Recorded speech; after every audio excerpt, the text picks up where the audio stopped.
So this video is going to be about Kamala Harris and Tulsi Gabbard. I'm just going to kind of compare and contrast their policy planks.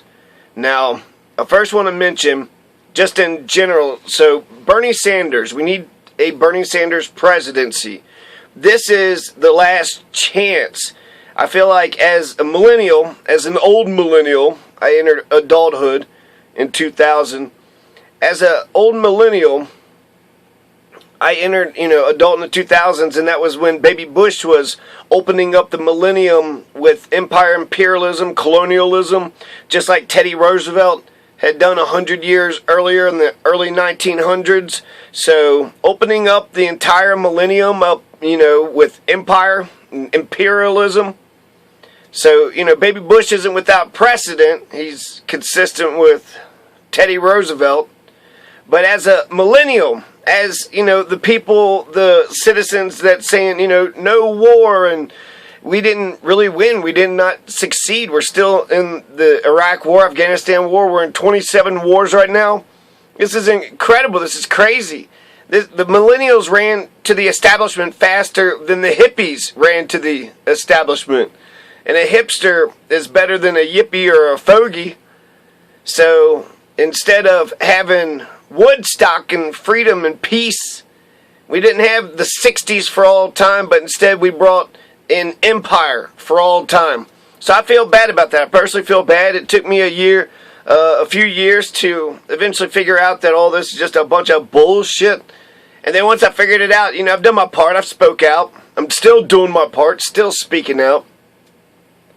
So I just feel like the Bernie Sanders, getting him to become president, is the last thing the millennials can do for future generations. Now it's, the millennials are old as shit. So now you got, Generation Z, Generation A, B, C, the Pokemon generation. And then, right behind them, 2020 is going to introduce a brand new decade. So the millennials, right, there's 20 years. So that's why I feel so important about a Bernie Sanders presidency, because I feel like it's the very last thing that the millennials could do for the future of this country. Not the very last thing, but the last major thing. So, on Kamala Harris, I've changed my mind on her Medicare for All program. She said she raised her hand, but she didn't understand the question. It was weirdly asked. They asked if anybody would give up their own private insurance for Medicare for All. So it wasn't saying all private insurance, so she probably was just saying that she would give her own private health care up, but not everybody else's, because she comes out with a plan that's for both public and private Medicare for All. Only Bill de Blasio, Elizabeth Warren, and Bernie Sanders are the only three people that I like their Medicare for All program. Everybody should just get on Bernie's train when it comes to the Medicare for All program. That's going to get passed regardless in some form. So, the Bill de Blasio, Elizabeth Warren, and Bernie Sanders are the only three Democrats that are for just Medicare for All, abolish all private insurance. All the rest of them have a mixed public-private system. So that means when it comes to negotiating, Bernie Sanders, Elizabeth Warren, Bill de Blasio, they have the strongest hand. You're going to have the private insurance companies begging just to be at the table. Everybody else has already invited them to the table. Is there any doubt that these greedy-ass capitalists are going to get their hands on our Medicare for All system? Of course they will. Probably, produce bedpans or something. We'll give the corporations, we'll allow them to manufacture bedpans. And I'm sure since capitalism works so well, it'll be the best goddamn bedpans in the world. So, yeah, Bernie Sanders has the strongest hand. They're going to have to beg and beg just to get into that negotiating table. So, I feel like a public-private system is inevitable anyways. But in terms of negotiating, Bernie Sanders is doing right. He's the one with the strongest hand. I don't trust Kamala Harris will get us universal health care anymore. She's got the, make sure the private insurance groups are there. Okay, so, this last debate, the fourth debate, right, so it'd be the second of the Detroit, but the fourth Democratic debate overall of 2019, Tulsi Gabbard won. And it was mainly because of her criticism late in the debate of Kamala Harris's district attorney of San Francisco and attorney general of California, her record as attorney general and the prosecutor of San Francisco and California. So what Tulsi Gabbard had pointed out, she essentially pointed out something that everybody knew and nobody was saying. So Tulsi just shined a light on Kamala's crappy prosecution record. And Kamala Harris didn't seem to have any response to it. So how did Kamala improve the criminal justice system in California? Was she a progressive prosecutor? I mean, that's what I'm hearing. So I'm not, so sure. With Tulsi, leveled all these complaints. She didn't deny nor, said that defended them. She just kind of said, I tried. And then later on, when asked about it, why didn't she respond? She said, well, I'm a top tier candidate. I don't want to be immodest, but I'm a top tier candidate. So, okay, you're just some of these bottom dwellers are going to, she's only polling at 1%. So, and then she also mentioned the Assad thing. So she's just deflecting. She's not responding to the criticism, so Kamala needs to address this. Now, what did Tulsi say? Okay, so specifically, Tulsi Gabbard leveled 4 or 5 charges at Kamala Harris. Tulsi Gabbard took on Kamala Harris at the end about her prosecution criminal justice record. So she's going to tell Kamala Harris that she needs to apologize to the communities in California that she hurt. So the first thing, well, I don't know if it was the first thing, but just here are the several things. So Tulsi Gabbard said that Kamala Harris kept people in prisons beyond their sentences to use them as cheap labor for the state of California. So is that a reason why we have the prison industrial complex, to make sure we have cheap labor? Kamala Harris put over 1,500 people in jail for marijuana violations. And then when they asked if she ever smoked marijuana, she laughed. And she said that she did in college. So Kamala Harris smoked marijuana in college. She says, I did inhale. Right, that's, better than Bill Clinton. Listen, I think it gives a lot of people joy, and we need more joy. So that's fantastic. She's evolved on this issue. She's actually opposed to the war on drugs now. But when she was the prosecutor, she threw 1,500 people in jail for marijuana violations. So she's keeping people in prisons for using them as cheap labor. She's throwing 1,500 people in jail for marijuana. Tulsi claims or says that Kamala Harris blocked evidence that would have freed an innocent man from death row until she was forced to present the evidence.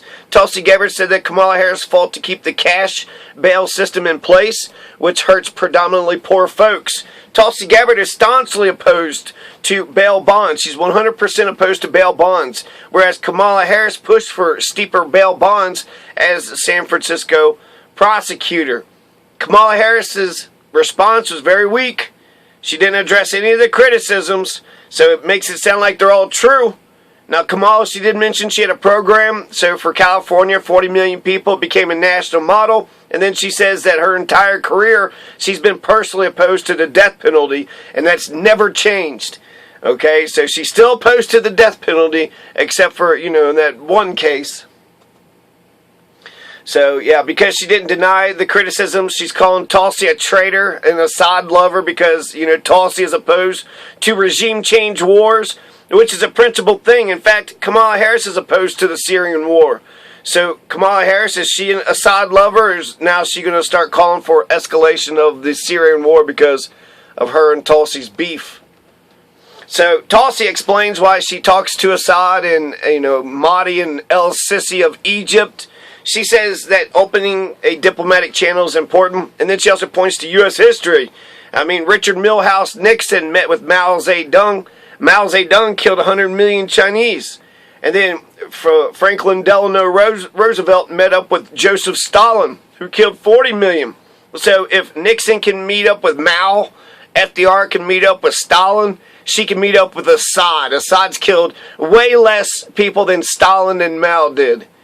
And so by keeping, that's a dumb criticism, and it's, if she's a top tier candidate, then why is she's just getting in the mud? She's not explaining herself, and she's just trying to lob a bunch of, insults at Tulsi, tried to deflect instead of, coming to terms with her California prosecutorial record.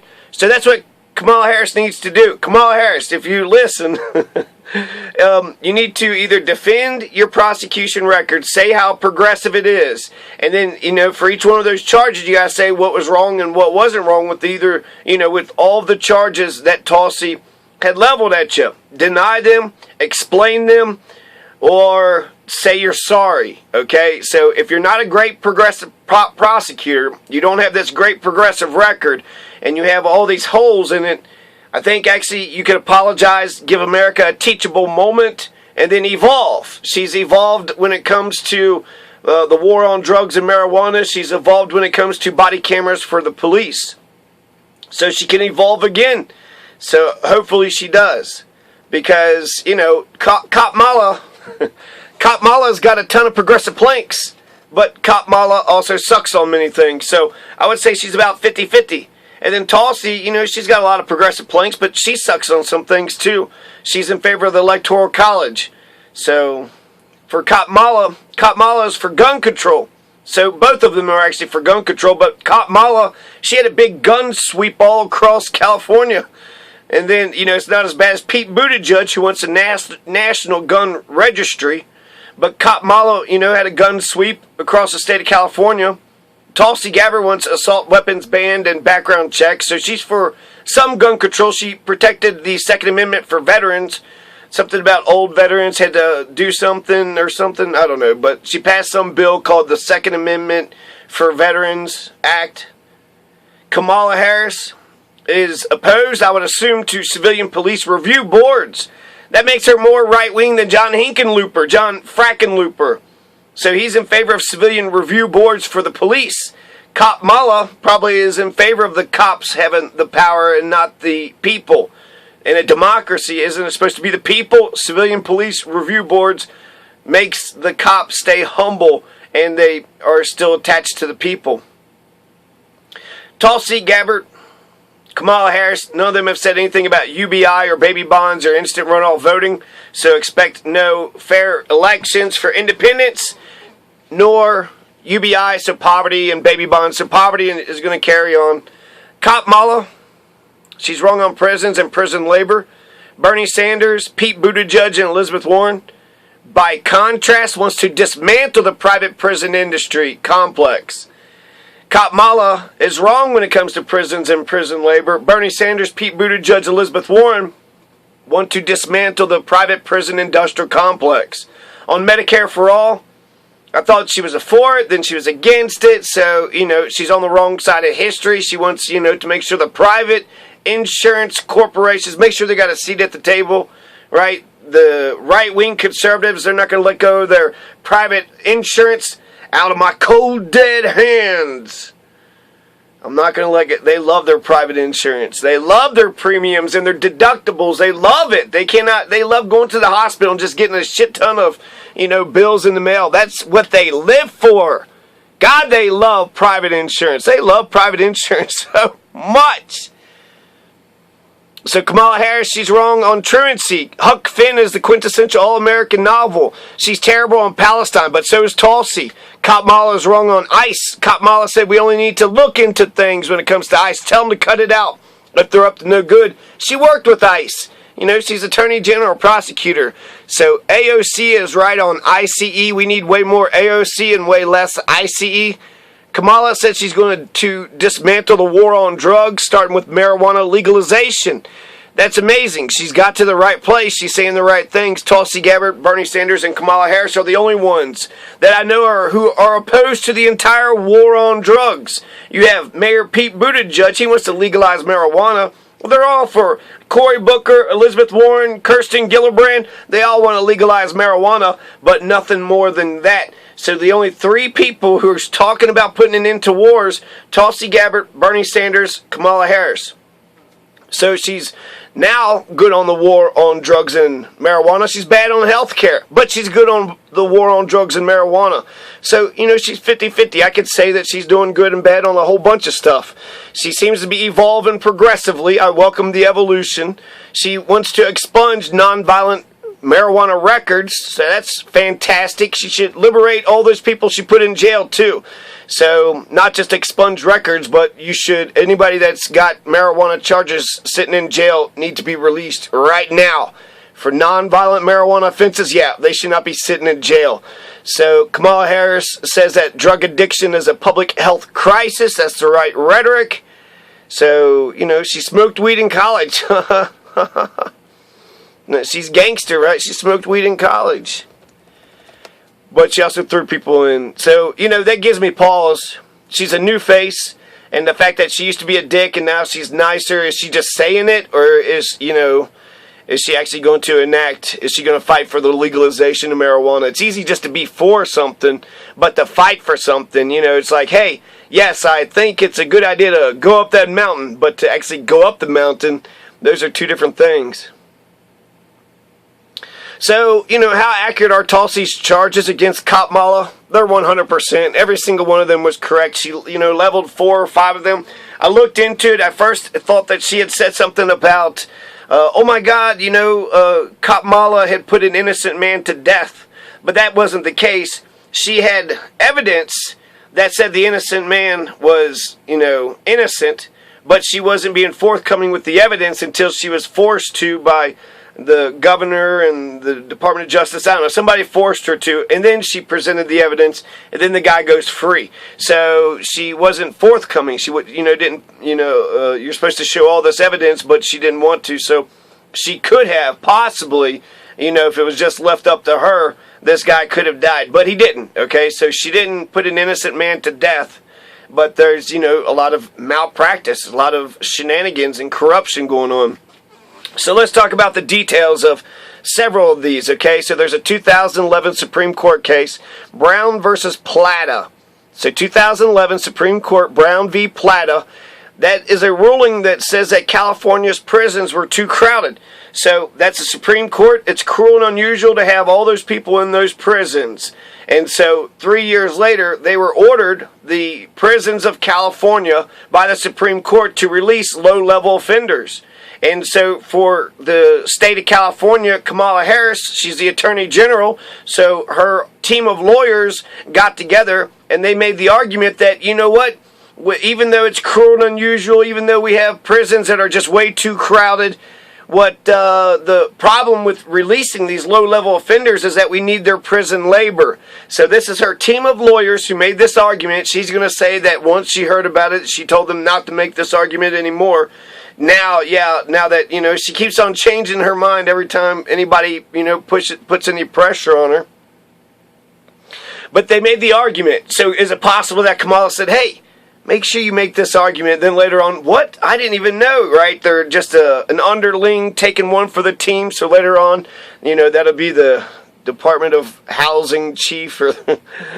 So, okay.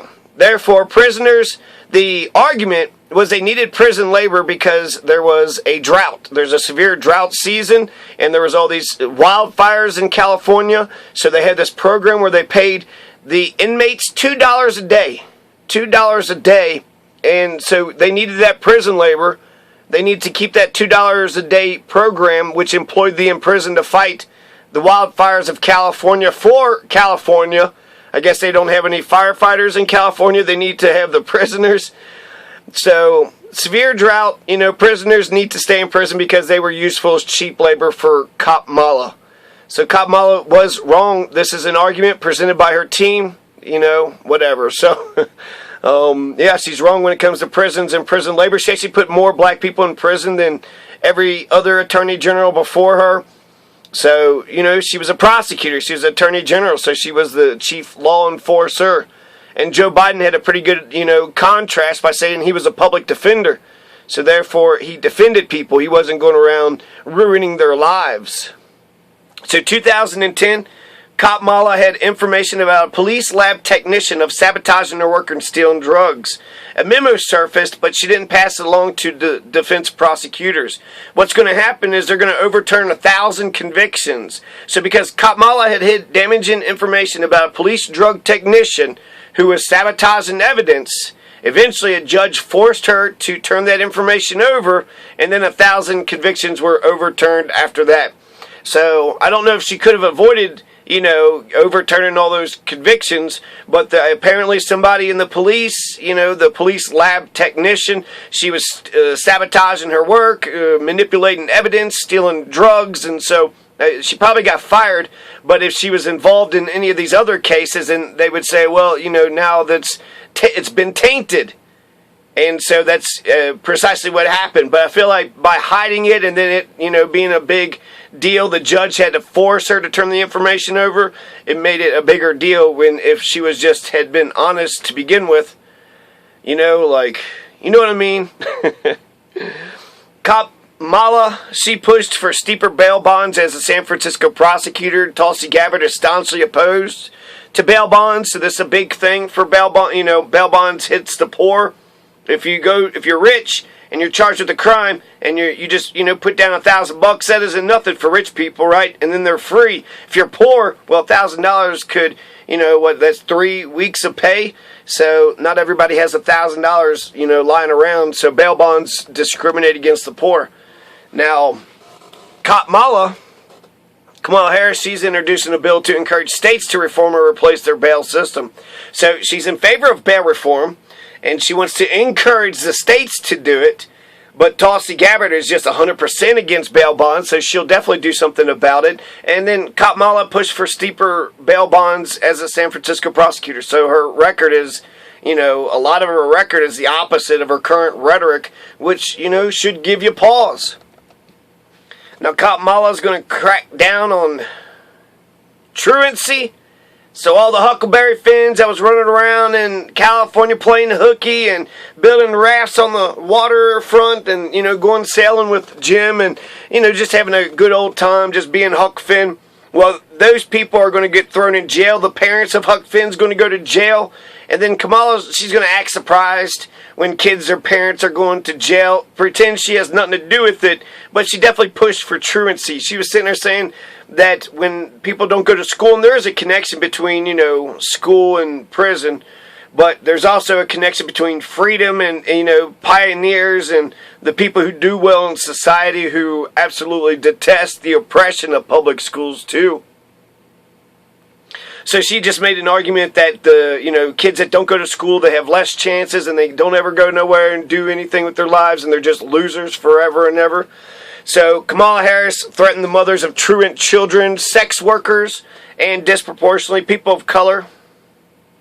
So that's 3 different issues there. But she was particularly racist. More black men are going to go to prison under her. Sex workers, she's, not appreciating or not respecting that their work is work too. Then the truancy, the mothers of truant children, right? You're going to go to jail because your kid didn't go to school. That's a crime. And freedom of loving America, doing freedom loving America. It's a crime to not attend totalitarian, authoritarian, anti-democratic, and anti-freedom government schools. It should be a crime to go to those things. It should be a crime to be, you're forcing people to go to a totalitarian, authoritarian, anti-democratic, anti-freedom government school.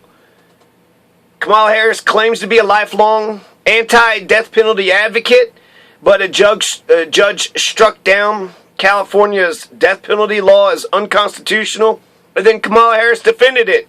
So the judge, pointed out, essentially led Kamala Harris to go ahead and just accept it. A judge said that the death penalty of California is unconstitutional, so she could have just let that stand and then the death penalty would be done and gone and forgotten about it. But no, Kamala Harris rushed to go defend it.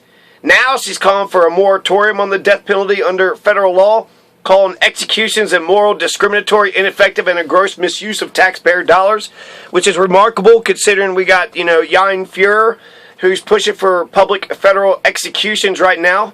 But again, she appealed a federal judge's ruling that said California's death penalty was unconstitutional. That should have been, if she's truly anti, death penalty, and a judge ruled it that way, then she should just say victory, case closed. There is something good that she's going to do with the death penalty, which I'll mention in a minute. So, more of her criticisms. There's this case, George Gage. So, George Gage is going to be convicted by Kamala. who's 60 years old when he's convicted of sexual assault. Now, the victim's mother had wrote that my daughter is a pathological liar and she lives her lies. So that's, with that brand new information, a judge had overturned the case. Kamala Harris appealed, and the conviction was upheld based on a technicality because the defendant, George Gage, apparently he didn't, cross his T's and dot his I's right when he, stated his claim precisely as required by the Civil Procedure of California. So even if he's guilty or not guilty, he didn't fill his form out right. The judge overturned the case. Kamala Harris rushes in. George Gage is still in jail today. He's 80 years old. So 20 years he's been in jail, and it's very possible he's innocent.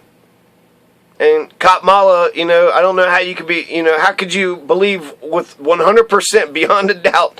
The mother said the daughter is a pathological liar, so maybe that's why the daughter has issues, because she's got a crappy mother. Maybe the mother knows something about her daughter that the rest of society doesn't want to admit.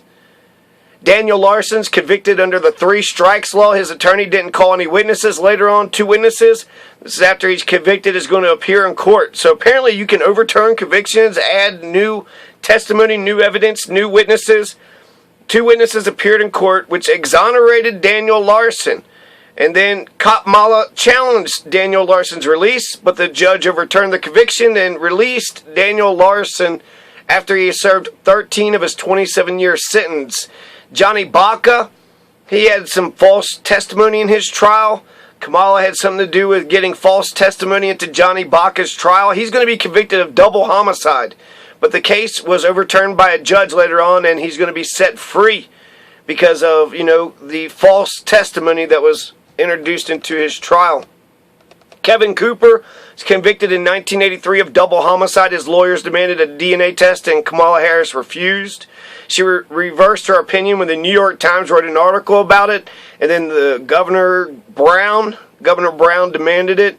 So Kevin Cooper is sitting in jail. He says, do a DNA test. A DNA test will exonerate me. She's like, nope. DNA, right? She would use DNA to convict him, but you're not going to use DNA to liberate a man. And he was convicted in 1983 of double homicide, so no telling how long he'd been in, jail without. So anyways, eventually she does, relent and does the DNA test. Kamala was opposed to body cameras for police just a few months after the Ferguson, Missouri riots. Now she says she's for body cameras for all the police and that they must be turned on the entire time that they're on the clock. Kamala didn't take up cases for victims abused by the Catholic Church. Some victims fought 5 years to get Kamala to press charges, but Kamala resisted, protected the Catholic Church, and then Kamala is in favor of civil forfeitures, which is, if you add that into, larceny or stealing, the cops are actually stealing more property total-wise because of civil forfeitures than all the citizens combined. So, I'm not going to get to the end of this. We'll just have to do this in 2 parts. But Kamala, she's evolving, right? She's evolving on several things. She hasn't been perfect on a lot of issues. She was a prosecutor, so she's got a ton of cases, ton of issues. Attorney General. So, is she an authoritarian hardliner, or did she have some compassion? She calls herself a prosecutor, a progressive prosecutor. So, she evolved on marijuana and the war on drugs. She very much enforced the war on drugs and marijuana criminalization. She also didn't believe in body cameras for cops when she, for her record. Now she's saying that, those things are good things now that she's running for president. So I wonder what changed her mind, and then how gung-ho is she for these changes? If she had been, she spent 5 years, 10 years, however long she was the prosecutor and attorney general prosecuting these cases, and then now that she's not in, she's a senator now, so she doesn't have to be, prosecutor has to be somewhat authoritarian, but you could also be compassionate too. But, what am I saying here? I'm saying she evolved, so I guess I'm skeptical. I'm a little bit skeptical. She's speaking the right rhetoric, but how gung-ho is she? Because she has a record that says that she's going to do the opposite. So she might just be saying the right shit right now just to get elected, and then it not be a priority for her when she gets into office. Now, I like both of them. Both of them have many progressive planks, but both also pale in comparison to Bernie Sanders. Bernie Sanders is a beast. Bernie Sanders just blows all these other candidates away. But I do want to kind of compare and contrast because Tulsi and Kamala have a lot of similarities. They're both for the Dreamers. They're both in favor of TPP. Or no, they're opposed to TPP. They're for the Dreamers. They defend gay folks. They're opposed to a lot of wars. So there's a lot of comparisons between the two.